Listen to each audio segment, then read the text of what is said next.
Sad to know po talaga mga kaibigan, tungkol po sa pandaraya. Nadadaya po talaga. Marami po talagang nadadaya.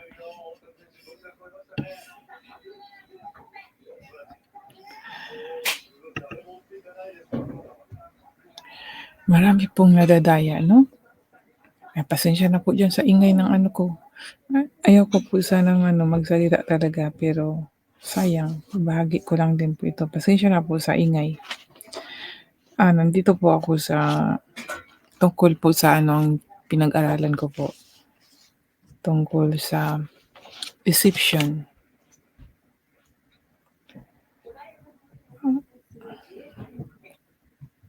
Deception. Ang ibig sabihin ng deception, the action of deceiving someone. Deception, tingnan natin sa Tagalog para maunawaan po natin ng maigi. Deception in Tagalog, panlilinlang. Yan, no? So, klaro po, di ba mga kaibigan?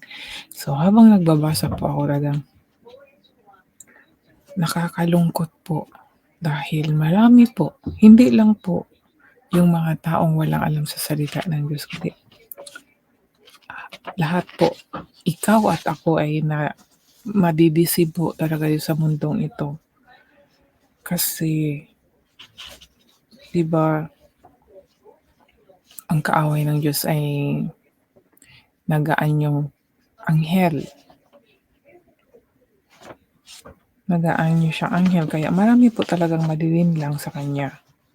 Pero yun pala, sa bandang huli, mahuhulog tayo sa patibog. No? Kailangan po natin magbasa ng Biblia, mga kaibigan. Amazing po ang Bible talaga. Very hidden word po talaga, mga kaibigan. Pag malaman natin ang mga salita niya, malalaman natin ang galaw ng mundo. Nakaka-amaze. Magbasa tayo, tapos i-research din natin para ating maunawaan.